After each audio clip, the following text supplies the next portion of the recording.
दोस्तों, अगर आप मेरे चैनल पर नए हैं तो प्लीज़ चैनल को सब्सक्राइब जरूर कर दीजिएगा। गाड़ी का दरवाज़ा खुला और वो बाहर आया। हरदेव उसे देखकर हैरान था। तुम यहाँ कैसे आ सकते हो? क्यों, तेरे बाप का रास्ता है क्या? सौरभ गुस्से से बोला। ए बाप पर मत जा। तो तू क्यों मेरे बाप पर गया? हाँ, बोलते हुए सौरभ ने गुस्से से आकर हरदेव का कॉलर पकड़ लिया। अब अनिरुद्ध की जगह तेरा बाप आ गया, उसमें मैं क्या करता? छोड़ो मुझे। हरदेव ने सौरभ को धक्का दे दिया। इस तरफ करण ने अपना फ़ोन देखा तो वो शॉक रह गया। यार, तुम सब एक बार अपना फ़ोन चेक करो तो। सब ने अपना फ़ोन चेक किया तो वो भी हैरान रह गए। क्या तुम सबके फ़ोन पर भी सौरभ के मिस कॉल हैं? करण ने सवालात भरी नज़रों से सबकी ओर देखा। हाँ, 5 मिस कॉल हैं, मोहित ने जवाब दिया। मेरे फ़ोन पर भी 7 मिस कॉल हैं, मीरा ने फ़ोन चेक करते हुए कहा। और मेरे भी, किंजल करण की ओर देखकर बोली। पता नहीं क्या हुआ होगा, हम सब ने तो पकड़े ना जाए इसलिए फ़ोन साइलेंट कर दिया था, करण ने बेबसी के साथ कहा। 1 मिनट, सौरभ ने कुछ मैसेज छोड़ा है। करण का ध्यान अचानक से मैसेज बॉक्स पर गया। क्या है, जल्दी पढ़ो, किंजल आतुरता से बोली। मैं हरदेव और जगदीशन की गाड़ी का पीछा कर रहा हूँ। वो लोग अनिरुद्ध और संजना को लेकर जा रहे हैं। तुम लोग जल्द से जल्द वहाँ पहुँचना। मैं अपना लोकेशन भेज रहा हूँ। करण ने पूरा मैसेज रीड किया। पर सौरभ तो अंकल के पास था, तो वो यहाँ कैसे पहुँचा? हमने तो उसे ये भी नहीं बताया था कि हम कहाँ हैं। किंजल ने कन्फ्यूज होते हुए पूछा। अब इसका जवाब तो सौरभ ही दे पाएगा। चलो, करण ने कहा और वो लोग सौरभ के भेजे लोकेशन पर जाने के लिए निकल गए। कुछ घंटे पहले। मनीष चाचू, पापा ठीक हो जाएंगे ना? सौरभ बहुत ज़्यादा इमोशनल हो गया था। हाँ सौरभ, तुम फिक्र मत करो, भगवान है ना, वो सब संभाल लेंगे। चाचू, अभी आप अनिरुद्ध से बात कर रहे थे ना, क्या कहा उसने? कुछ नहीं, बस वो भाई साहब की खबर पूछ रहा था। तो वो लोग कहाँ जा रहे थे, ऐसा कुछ कहा क्या? नहीं, ऐसा तो कुछ नहीं कहा। मनीष चाचू की बात सुनकर सौरभ भी सोच में पड़ गया। तभी डॉक्टर आईसीयू से बाहर आए। उनको देखकर सौरभ, मनीष चाचू और अनुराधा जी भागती हुई डॉक्टर के पास गए। डॉक्टर, अब मेरे पति कैसे हैं? उनको होश आया क्या? अनुराधा जी ने चिंतित स्वर में पूछा। हाँ डॉक्टर, कहिए ना, अब तो पापा ठीक है ना? देखिए, जो सच है मैं वही आपको बताऊंगा। मैं कोई झूठी तसल्ली नहीं देना चाहता। हो सकता है मेरी बात सुनकर आप सबको शौक लगेगा, पर आपको हकीकत एक्सेप्ट करनी ही पड़ेगी। डॉक्टर, बात क्या है? मनीष चाचू ने घबराते हुए पूछा। पेशेंट का खून बहुत बह गया है और विस्फोट की वजह से उनकी चमड़ी भी बहुत जल चुकी है। हमने उनकी सर्जरी तो कर दी है, पर फ्लूइड बहुत लॉस हो चुका था, जिसकी वजह से पेशेंट कोमा में चले गए हैं। डॉक्टर की बात सुनते ही अनुराधा जी जमीन पर गिरने वाली थी कि सौरभ ने उन्हें पकड़ लिया। सौरभ और मनीष चाचू की आंखों से आंसू आ गए। डॉक्टर, प्लीज़ कुछ तो करिए। बेस्ट से बेस्ट डॉक्टर को बुलाना पड़े तो वो कीजिए, पर प्लीज़ मेरे पापा को ठीक कर दीजिए। सौरभ रोते हुए हाथ जोड़कर डॉक्टर को विनती कर रहा था। देखिए, हमसे जितना हो सकता था उतना हमने किया, पर फिर भी आप कह रहे हैं तो मैं एक डॉक्टर को जानता हूँ जो यूएस से कल आने वाले हैं। मैं उनसे एक बार रिक्वेस्ट करके देखता हूँ। शुक्रिया डॉक्टर। डॉक्टर के जाते ही सौरभ जमीन पर बैठ गया और फूट फूट कर रोने लगा। मेरे पापा की यह हालत उस हरदेव और जगदीश चंद की वजह से हुई है। तुम दोनों को छोड़ूंगा नहीं। सौरभ ने गुस्से से कहा और उठ गया। चाचू, मॉम और पापा का ख्याल रखना, मैं अभी आता हूँ। बोलते हुए सौरभ वहाँ से गुस्से से जाने लगा। सौरभ ने अनिरुद्ध को फ़ोन लगाया, पर वो उठा नहीं रहा था। सौरभ ने सबके फ़ोन पर ट्राई की, पर किसी ने फ़ोन नहीं उठाया। यह सब फ़ोन क्यों उठा नहीं रहे हैं? सौरभ परेशान होता हुआ बोला। तभी सौरभ को याद आया कि अनिरुद्ध ने उसके पास ट्रेसिंग डिवाइस मंगवाया था। ट्रेसिंग डिवाइस, यह ज़रूर मुझे उन लोगों के पास ले जाएगा। उसने यहाँ से ये डिवाइस ख़रीदा था। उन्हें फ़ोन लगाया। हेलो, वो ट्रेसिंग डिवाइस जो मैं ले गया था, उससे क्या दो अलग फ़ोन से ट्रेस कर सकते हैं क्या? क्या सर, पर ऐसा आपको क्यों करना है? तुमसे जो पूछ रहा हूँ उसका जवाब दो ना। हाँ, कर तो सकते हैं, पर वर्क कुछ नहीं। मैं वहाँ आ रहा हूँ। उसके लिए जो जो चाहिए वो लेकर तैयार रखना। मेरे पास ज़्यादा टाइम नहीं है। कहते हुए सौरभ ने फ़ोन रखा और उस स्टोर पर चला गया। कुछ ही देर में उसे अनिरुद्ध का लोकेशन मिल चुका था। लोकेशन का पीछा करते सौरभ अंजलि के घर तक आ गया। वो पहुंचा ही तक उसने फ़ोन पर लोकेशन ऑन आना बंद हो गया। अरे ये क्या हुआ? ये बंद कैसे हो गया? सौरभ को कुछ समझ नहीं आ रहा था। अरे, हरदेव जब संजना को लेकर जा रहा था तब उसने संजना के गले का नेकलेस निकाल लिया था।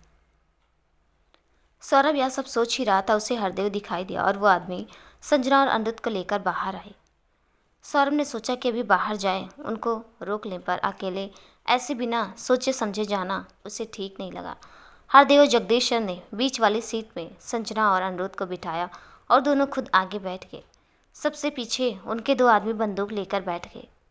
गाड़ी के जाते सौरभ उनका पीछा करने लगा। उसने फिर से कई बार सबको फ़ोन ट्राई किया, पर किसी ने फ़ोन नहीं उठाया, तो सौरभ ने करण के फ़ोन पर एक मैसेज छोड़ दिया। इस वक्त सौरभ और हरदेव आमने सामने थे। जगदीश और उनका एक साथी भी वहीं खड़े थे। एक आदमी अंदर संजना और अनिरुद्ध पर नज़र रख रहा था। संजना सब देख पा रही थी, पर मुंह पर पट्टी की वजह से कुछ बोल नहीं पा रही थी। जगदीश चंद, छोड़ दीजिए अनिरुद्ध और संजना को, नहीं तो बहुत बुरा होगा। बचा सकते हो तो बचा लो, हरदेव हंसते हुए बोला। तुम कितने बेशर्म हो, संजना प्रेग्नेंट है, उसका तो कुछ ख्याल करो। ये कैसा प्यार है तुम्हारा? मेरे प्यार पर सवाल मत उठाना। मैं जानता हूँ उसे कैसे बचा कर रखना है, इसलिए मैं उसे आज मेरे साथ लंदन ले जा रहा हूँ। लंदन तो तू तब जाएगा जब मुझसे बचेगा, बोलकर सौरभ ने जोर से लात हरदेव के पेट पर मारी। हरदेव उससे पीछे गिर गया। तभी उनका आदमी सौरभ पर हमला करने आया।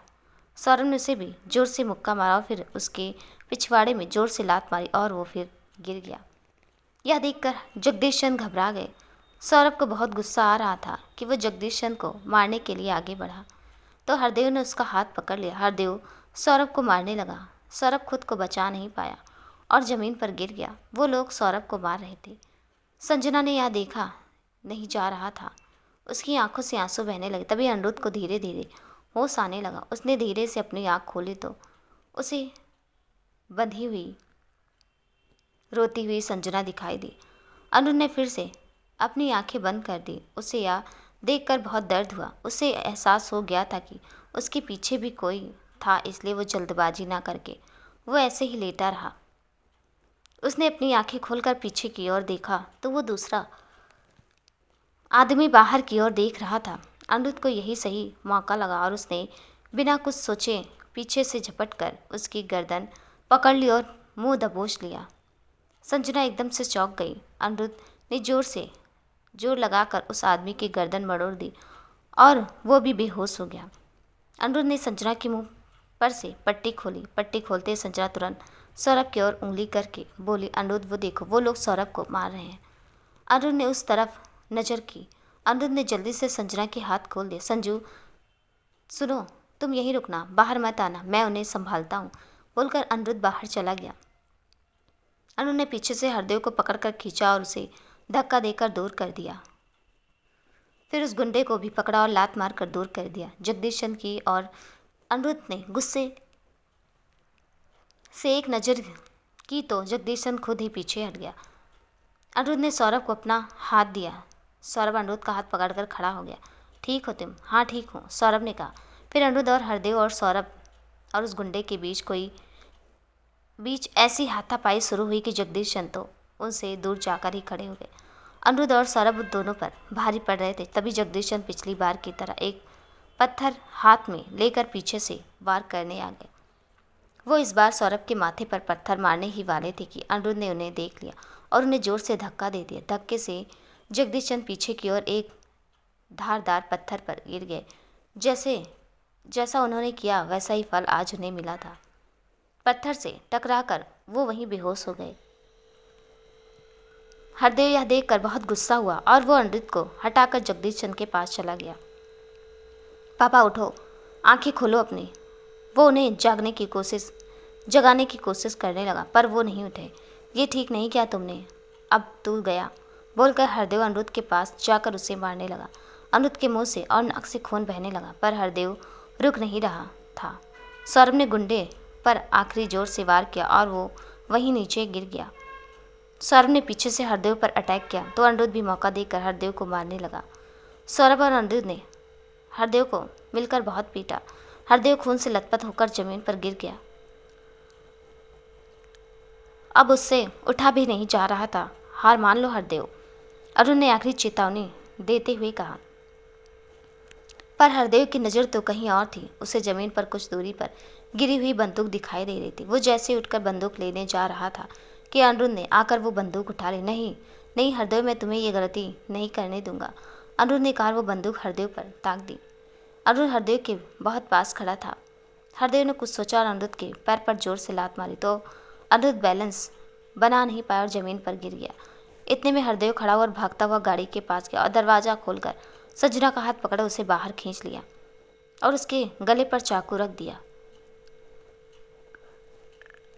करीब मत आना अनिरुद्ध, नहीं तो मैं संजना को और तुम्हारे बच्चे को दोनों को मार दूंगा। नहीं नहीं हरदेव, संजना को छोड़ दो प्लीज़, मैं तुम्हें कुछ नहीं करूँगा।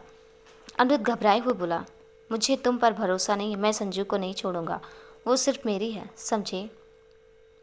हरदेव पागल मत बनो और चाकू फेंक दो, सौरभ चिल्लाते हुए बोला। नहीं नहीं संजू, हम साथ में मर जाएंगे। मैं जानता हूँ तुम मेरे ही साथ चलोगी, है ना। हरदेव का पागलपन फिर से शुरू हो चुका था।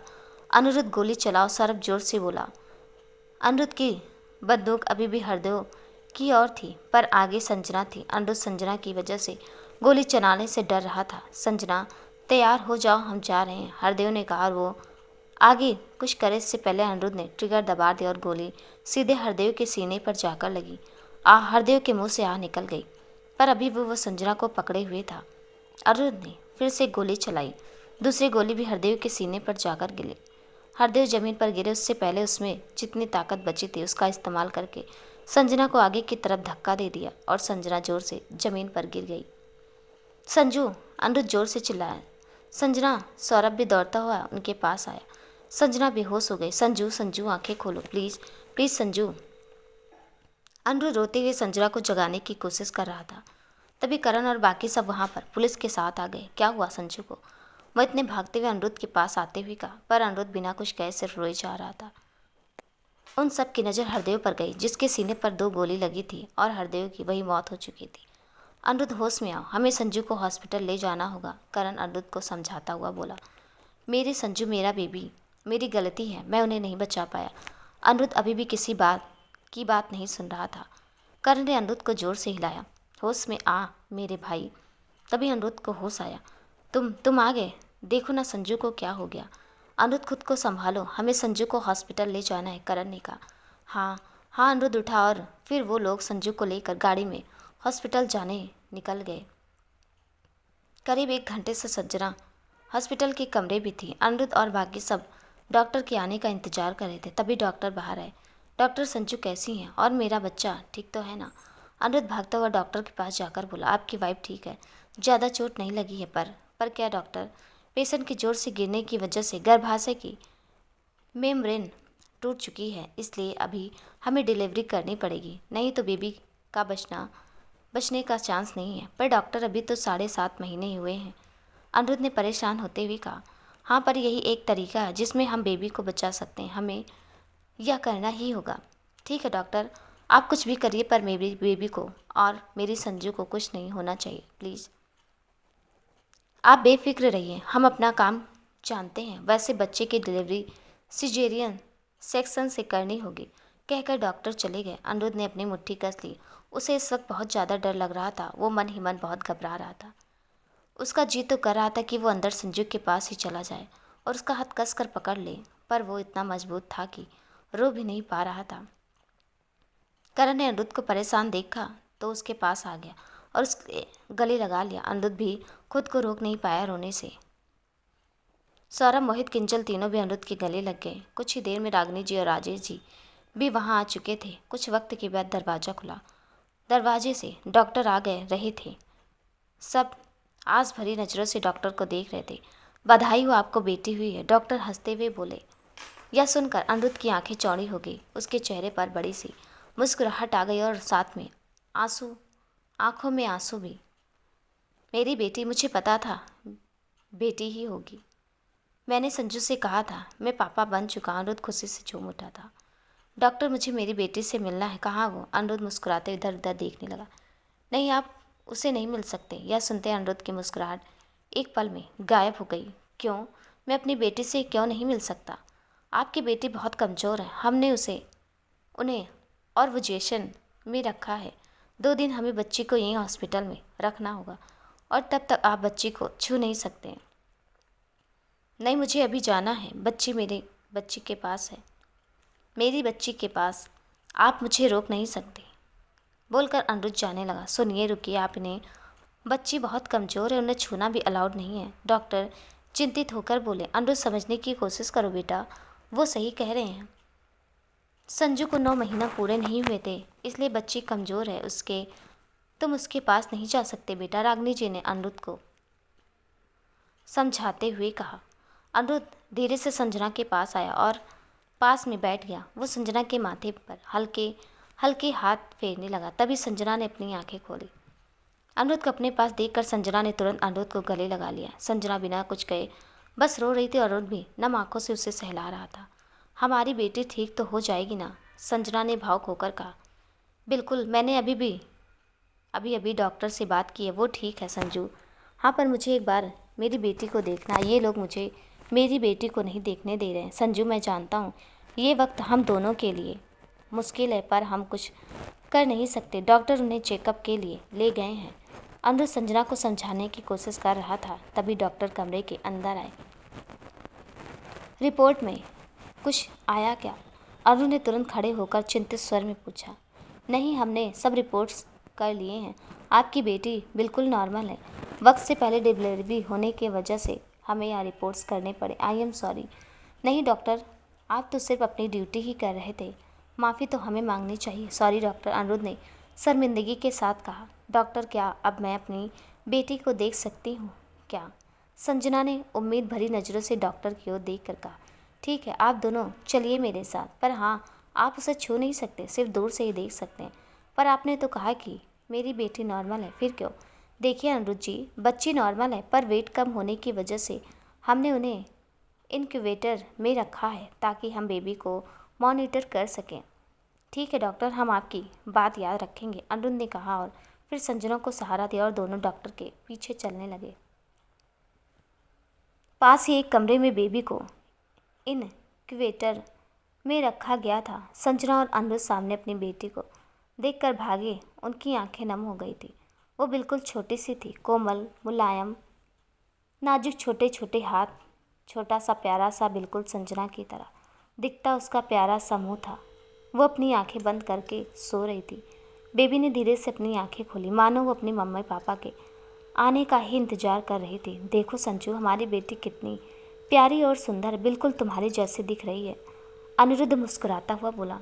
और उसकी नाक बिल्कुल तुम्हारी जैसी है। दोनों ऐसे ही भीगी आंखों से मुस्कुराते हुए बातें कर रहे थे।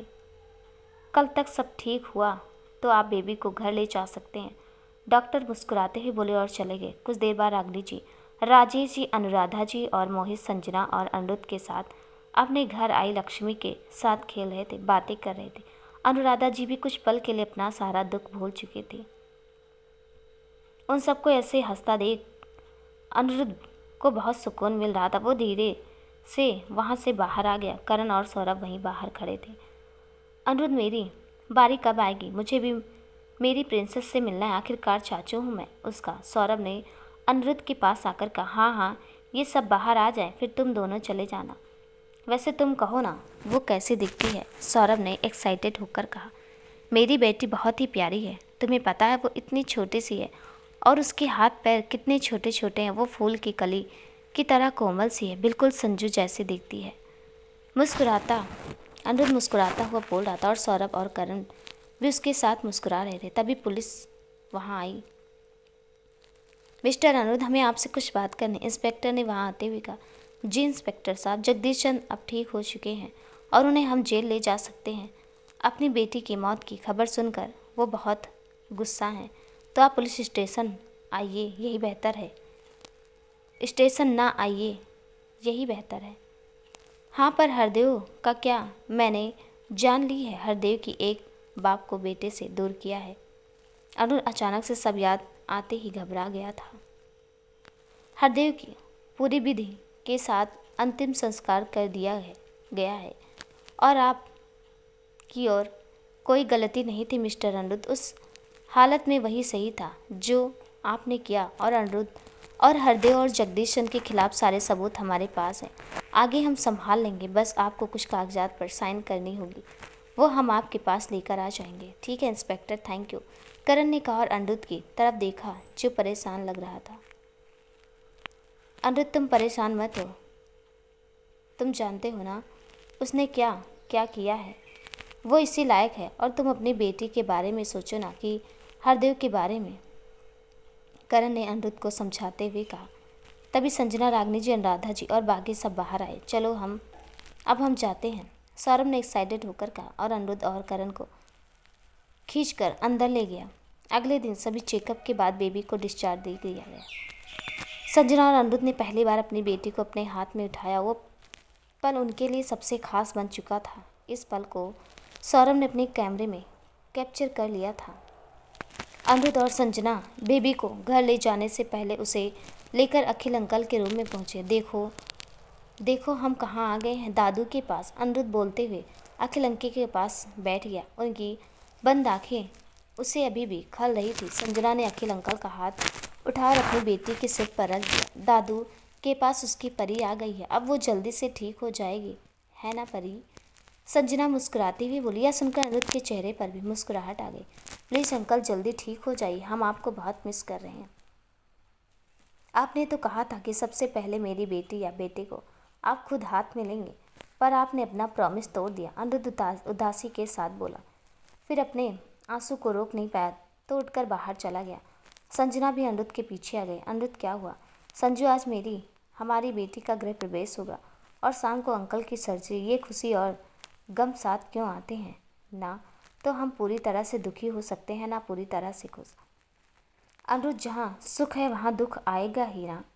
और तुम देखो, हमारी घर बेटी के रूप में खुद माता दी ने जन्म लिया है।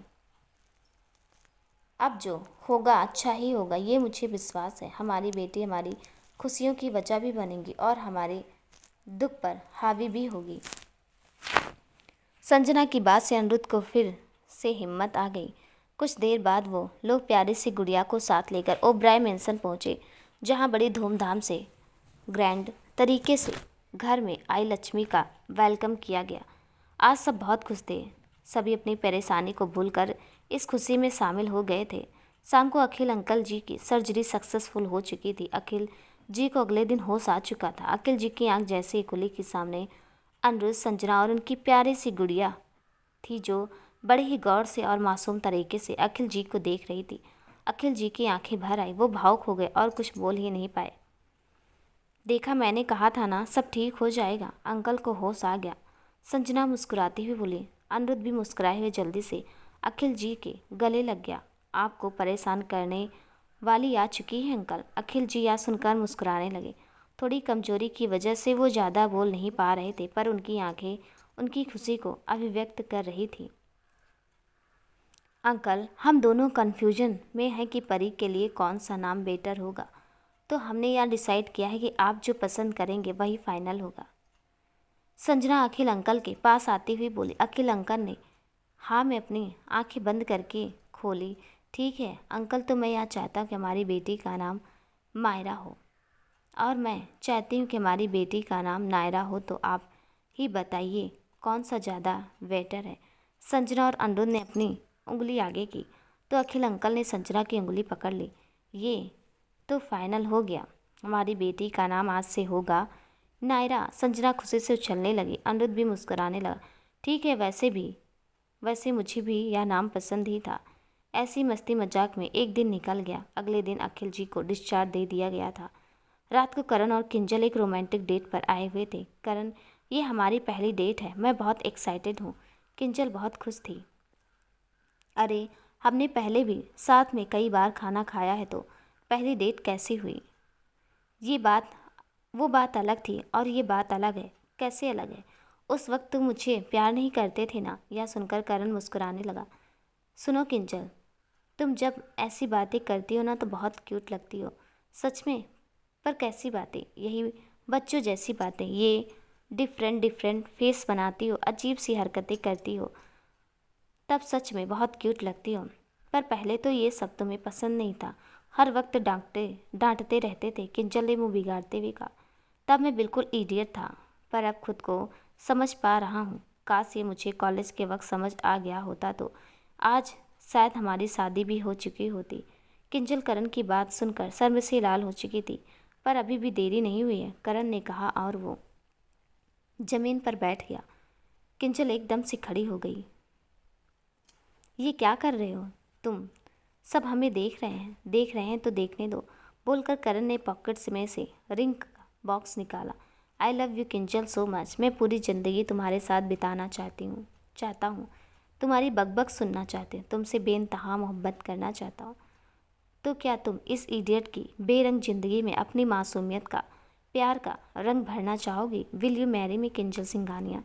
किंजल भर हैरान सी करण को देख रही थी। वहीं अकड़ू हर वक्त गुस्सा करने वाला करण आज उसके सामने अपने पैरों पर बैठकर उसे ऐसे प्रपोज करेगा, ये किंजल ने कभी सोचा नहीं था। हाँ, किंजल मुस्कुराती हुई बोली। उसकी आंखों में आंसू आ गए थे। उसने इतने सालों का इंतजार अब खत्म हो गया था। करण ने अंगूठी किंजल की उंगली में पहना दी। सब लोग ताली बजाने लगे। कई लोगों ने उनका वीडियो भी बना लिया था। किंजल जोर से करण के गले लग गई। I love you Karan. Aniruddh black suit में खुद को आईने में देख रहा था। उसके चेहरे पर सुकून भरी मुस्कुराहट थी। तभी संजना ने आकर उसे पीछे से हक कर लिया। तुम आज बहुत हैंडसम लग रही हो। संजना सिर्फ उसे आईने में देखे जा रही थी। संजू, ऐसे मत देखो मुझे। पर क्यों? तुमसे मेरी नज़र ही हट नहीं रही। संजना मुंह बिगाड़ती हुई बोली। अच्छा सुनो, आज वहाँ पर बहुत सारी लड़कियाँ होंगी, पर तुम किसी पर ध्यान नहीं दोगे, सिर्फ मुझे ही देखोगे, समझे? हाँ बाबा, और वैसे भी मेरी नज़र तुमसे हटती ही कहाँ है, तुम तो मेरे दिल में रहती, बोलकर अनिरुद्ध ने भी मुस्कुराते हुए संजना को अपने सीने से लगा लिया। संजू, नायरा कहाँ है?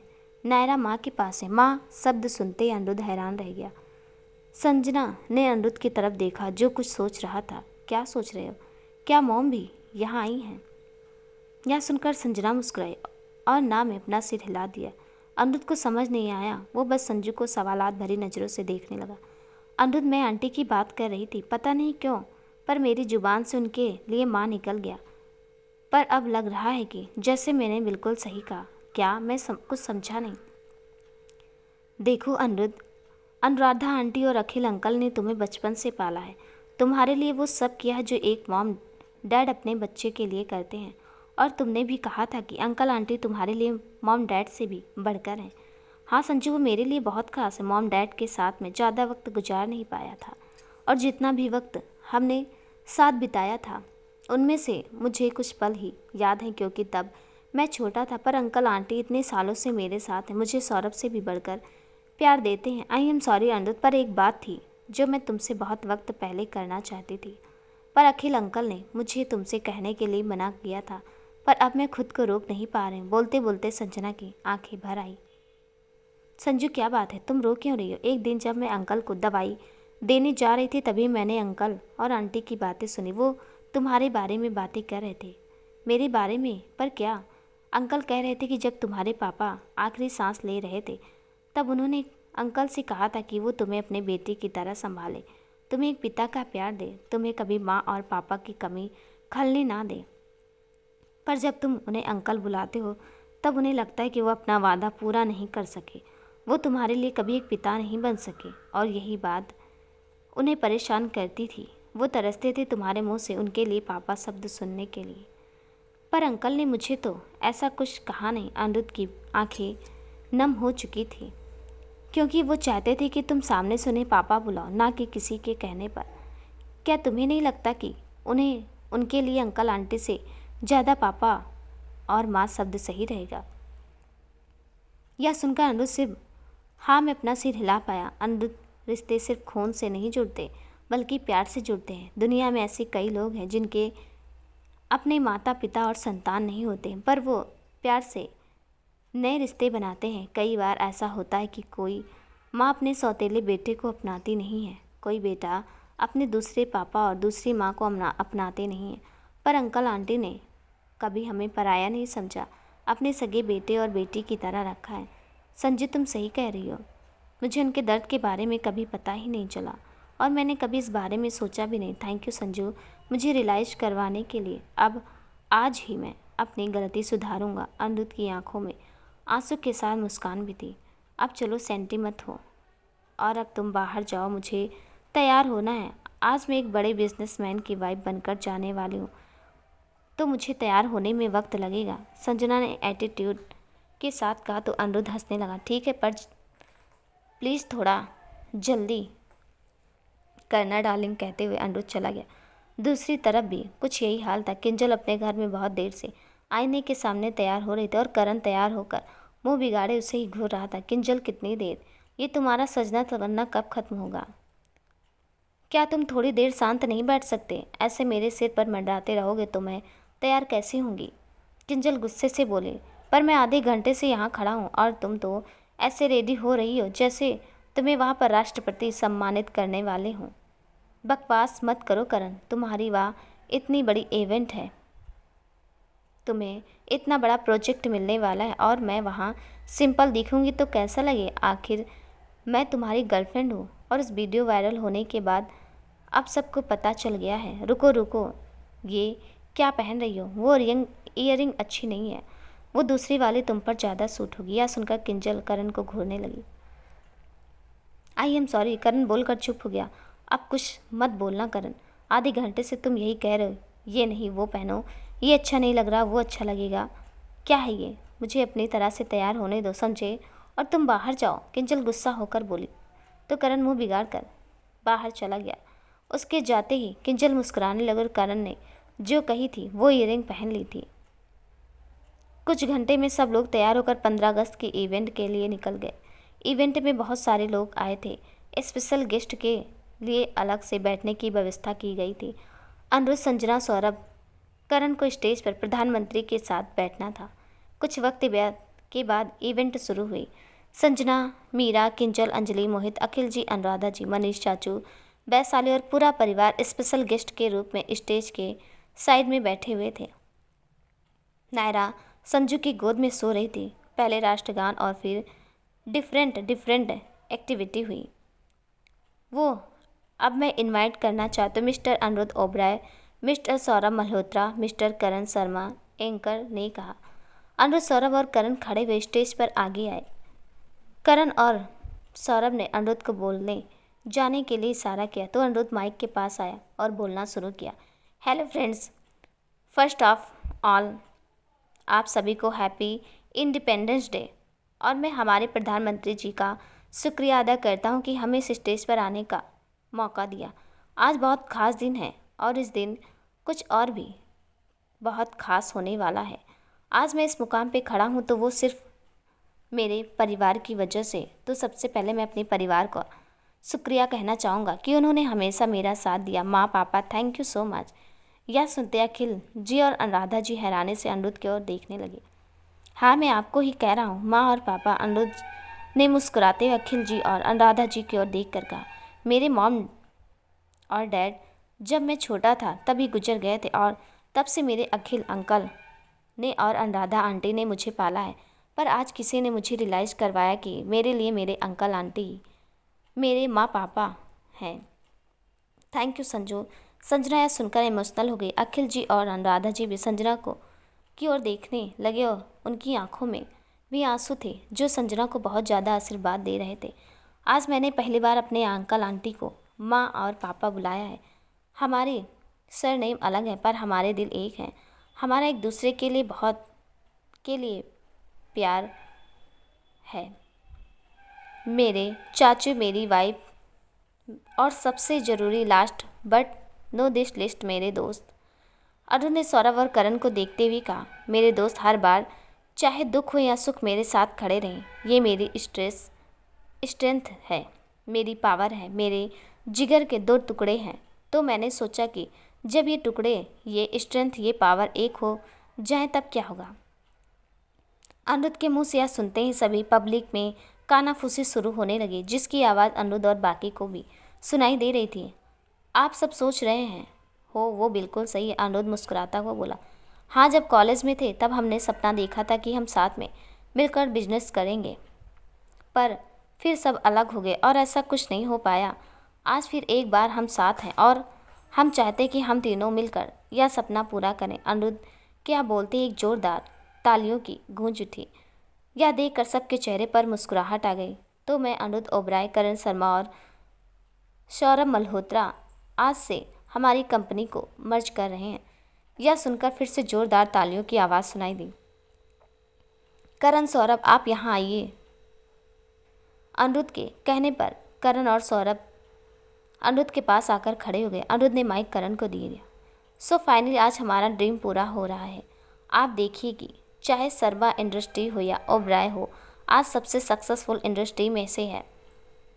और जब ये एक हो जाएगी तो ये कहाँ तक पहुँचेगी उसका अंदाज़ा लगाना भी मुश्किल है। हम तीनों दोस्त इक्वली इस कंपनी को के पार्टनर होंगे। तीनों ये कोशिश करेंगे आप सभी को कभी निराश नहीं होने देंगे। आप सब हो तो हम हैं, इसलिए आप सभी को थैंक यू सो मच। करण ने पूरे कॉन्फिडेंस के साथ कहा और चारों तरफ तालियों की 7 सीटी बजने लगी। किंजल भी खुशी के साथ करण के लिए तालियां बजा रहे थे और दूसरी तरफ करण के मम्मी पापा टीवी पर करण को देखकर भावुक हो चुके थे। बाहर होने की वजह से वो करण की इस खुशी में शामिल नहीं हो पाए थे। अब माइक सौरभ के हाथ में था। अब मैं क्या बोलूं?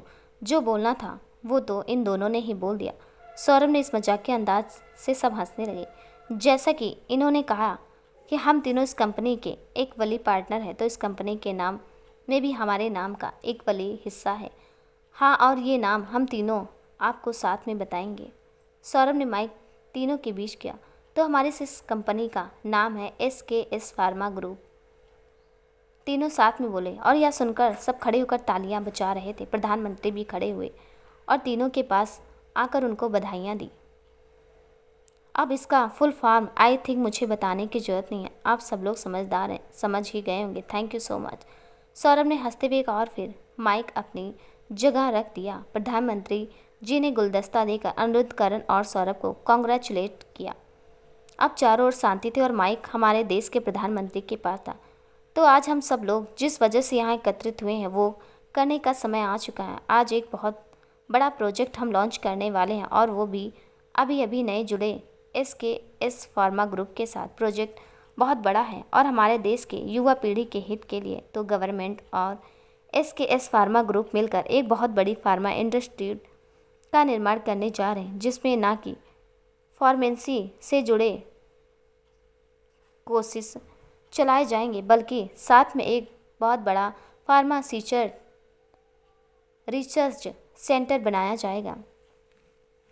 उसके साथ एक बड़ी फार्मा इंडस्ट्री भी होगी जिसमें बनी सारी दवाइयाँ आधे दाम में गवर्नमेंट के फार्मा स्टोर में उपलब्ध होगी और फार्मा इंस्टीट्यूट में सभी छात्रा न्यूनतम फीस के साथ लेटेस्ट टेक्नोलॉजी से अभ्यास कर सकेंगे। प्रधानमंत्री की बात सुनकर सब तरफ तालियों का शोर उठ चुका था और SKS फार्मा ग्रुप के सुझाव पर हम राज्य के सभी बड़े शहरों में एक उच्चतम स्पोर्ट्स एकेडमी की स्थापना करने जा रहे हैं, जहां पर कोई भी व्यक्ति, चाहे कोई बच्चा हो या कोई नौजवान या बुजुर्ग, अपने सपोर्ट की सक्षमता को आगे बढ़ाने और उस लेवल को और भी ऊंचा बनाने, उसकी शिक्षा लेने के लिए फ्री में एडमिशन ले सकता है। पर उनके लिए एक परीक्षा निर्धारित की गई है। जो भी व्यक्ति जिस भी क्षेत्र में आगे बढ़ना चाहता है उसके लिए एक परीक्षा होगी। अगर आप उसमें उत्तीर्ण होते हैं तो आप उसमें फ्री में एडमिशन ले सकते हैं और वहाँ पर रहने, खाने, सब चीज़ की व्यवस्था होगी और आपको अलग अलग टूर्नामेंट में भी भेजा जाएगा ताकि आपको एक्सपीरियंस मिले। एक जोरदार तालियों की गूंज से प्रधानमंत्री ने अपनी बात पूरी की। मैं mister Aniruddh, mister Saurabh, mister Karan से विनती करता हूँ कि वो यहाँ आए और इस प्रोजेक्ट का उद्घाटन मेरे साथ करें। प्रधानमंत्री ने कहा और तीनों उनके पास आए। प्रधानमंत्री के हाथ में प्रोजेक्ट की एक फाइल थी जिसमें उन्होंने साइन की और फिर एक एक करके अनिरुद्ध, करण और सौरभ ने साइन की। सब लोग आज इस प्रोजेक्ट से बहुत खुश थे।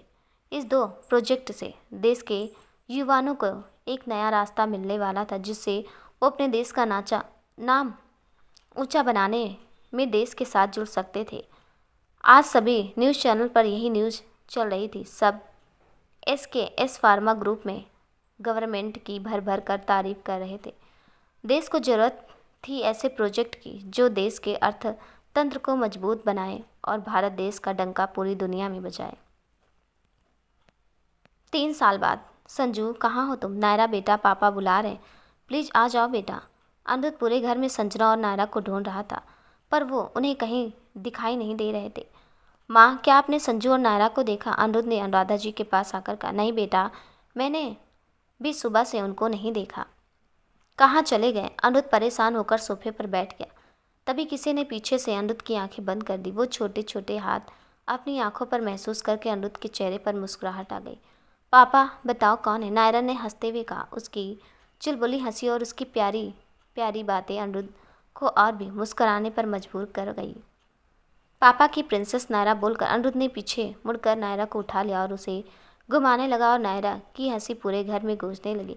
अच्छा बताओ, मम्मा कहाँ है? वो देखो। नायरा ने उस तरफ उंगली की तो वहाँ पर संजना माथे पर टोपी पहने हाथ में केक लेकर खड़ी थी। साथ में सौरभ और मीरा, करण और कंजली, मोहित और अंजलि, रागिनी जी, राजेश जी, अनुराधा जी, अखिल जी, मनीष जी, चाचू सब मौजूद थे। हैप्पी बर्थडे अनिरुद्ध, सब साथ में बोले और अनिरुद्ध के चेहरे पर बड़ी सी मुस्कुराहट आ गई। वो कुछ देर के लिए सरप्राइज हो गया था क्योंकि उसे भी याद नहीं था कि आज उसका जन्मदिन था। हैप्पी बर्थडे पापा, नायरा बोलते हुए अनिरुद्ध से निपट गई। थैंक यू माई बच्चा, अनिरुद्ध ने कहा और नायरा के सिर को चूम लिया। सब अनिरुद्ध के पास आकर उसे बधाइयाँ देने लगे। हैप्पी बर्थडे हनी, संजना ने धीरे से अनिरुद्ध के कान में कहा और हनी सुनकर अनिरुद्ध के चेहरा खुशी से फूल गया। थैंक यू सो मच मेरी ज़िंदगी में आने के लिए और मुझे इतना सारा प्यार करने के लिए। आई लव यू, बोलती हुए संजना अनिरुद्ध के सीने से लग गई। I love you too Sanju, Aniruddh Sanjana के माथे पर हाथ फेरता हुआ बोला। मनीष चाचू ने भी हंसते हुए अनिरुद्ध को जन्मदिन की बधाइयाँ दी, पर अनिरुद्ध को मनीष चाचू कुछ उदास से लग रहे थे। चाचू, मैं जानता हूँ आप वैशाली चाची को मिस कर रहे हैं, पर उन्हें वापस क्यों नहीं बुला लाते? नहीं अनिरुद्ध, वो खुद हम सबको छोड़कर गई हैं। उन्हें लगता है कि वो हम सब से दूर रहकर अपने किए की सज़ा खुद को दे सकती हैं, तो यही सही, बोलते हुए मनीष चाचू झूठी मुस्कुराहट के साथ वहाँ चले गए। कुछ देर बाद सब साथ बैठकर हंसी मजाक कर रहे थे। तो करण और किंजल, कैसा चल रहा है? शादी के बाद तो तुम दोनों तीसरी बार हनीमून जाकर आ रहे हो, अनिरुद्ध ने मजाक करते हुए कहा। यह सुनकर करण और किंजल दोनों शर्म से लाल हो चुके थे। ऐसा नहीं है यार, बिजनेस ट्रिप थी तो सोचा साथ में घूमना भी हो जाए और क्वालिटी टाइम भी, करण ने एक्सप्लेनेशन देते हुए कहा। ओहो, तो खुश खबर का इंतज़ार करो, आती ही होगी, शायद रास्ते पर ही होगी। क्यों किंजल? संजना ने किंजल को मस्ती में कंधा मारते हुए कहा। किंजल शर्म के मारे कुछ नहीं बोल पाई। इनके तो मज़े हैं यहाँ। ये मेम साहब तो हनीमून के बाद एक बार भी मेरे साथ अकेले घूमने नहीं गए। सौरभ मीरा की और देखकर मुंह बिगाड़ता हुआ बोला। झूठ मत बोलो, अभी अभी तो मुंबई गए थे, मीरा ने गुस्से से कहा। वो कोई घूमना था? तुम्हारे वो दोस्त हमें अकेला ही कहाँ छोड़ रहे थे? तो अब से मैं अकेले अपने दोस्तों के साथ चली जाऊंगी, तुम मत आना, ठीक है? मीरा ने चिढ़ते हुए कहा। तो सब हंसने लगे। देखा, इसे मेरी जरा भी नहीं पड़ी। सौरभ के कहते ही मीरा खड़ी होकर जाने लगी। अरे कहाँ जा रही हो? मैं तो मजाक कर रहा था, एक तुम ही तो हो जिसे मेरी पड़ी है, सौरभ ने मीरा को रोकते हुए कहा। तो मीरा आकर वापस बैठ गई। मैं तो वेट ही कर रही थी तुम्हारी नौटंकी पूरी हो जाए, मैं कोई तुमसे नाराज़ नहीं हूँ, बोलकर मीरा हंसने लगी। अरे मोहित, आप तो कुछ बोलिए, सौरभ ने मोहित की ओर देख कर कहा। मेरी तो अभी बहुत ज़्यादा ड्यूटी बढ़ गई है, इस वक्त मेरा एक ही मकसद है, अंजलि का ख्याल रखना, मोहित ने मुस्कुराते हुए कहा। सच में प्रेगनेंसी टाइम का मुझसे ज़्यादा से ख्याल रखता है, मुझे पता है ये बेस्ट डैड बनेगा, अंजलि ने प्यार से कहा। हम सब कितने अलग हैं ना, हमारे नेचर अलग है, हमारी बातें अलग हैं, हमारे सोचने का तरीका अलग है, हमारे स्वभाव अलग हैं, पर हम सबकी बात एक है, हमारा प्यार, हम सबकी एक अनोखी प्यार की कहानी। हम सब ने बड़ी मुश्किल से कई उतार चढ़ाव के बाद प्यार को पाया है। अगर एक एक की कहानी को अलग अलग लिखने जाए तो सबके प्यार पर अलग अलग किताब बन जाए। संजना ने कुछ सोचते हुए कहा। सही कहा संजू, ये प्यार ही है तो हमारी लाइफ को इतना सुंदर बनाता है, हमें जीने की वजह देता है। मैं तो चाहता हूँ कि इस दुनिया में सभी को अपना प्यार मिले, जो ज़िंदगी के इस बाग को अपनी खुशबू से महका दिए। अनिरुद्ध ने प्यार से संजना की ओर देखते हुए कहा। तो दोस्तों, आज ये पार्टी हमारे प्यार के नाम हो जाए क्या बोलते हो? सौरभ ने अपना कोल्ड ड्रिंक का गिलास उठाते हुए कहा, हाँ चीयर्स। सब एक साथ बोले और कोल्ड ड्रिंक पी गए। मम्मी पापा, मैं भी। नायरा ने पास आते हुए कहा, हाँ मेरी बच्ची आजा। संजना ने उठाकर उसे अपने पास बैठा लिया और सब लोग नायरा की प्यारी प्यारी बातों को हंसते हुए, मस्ती करते हुए, खेलते हुए सुनने लगे। दोस्तों, कहानी कैसी लगी कमेंट में ज़रूर बताइएगा। मिलती हूँ एक और नई कहानी के साथ, तब तक के लिए नमस्कार।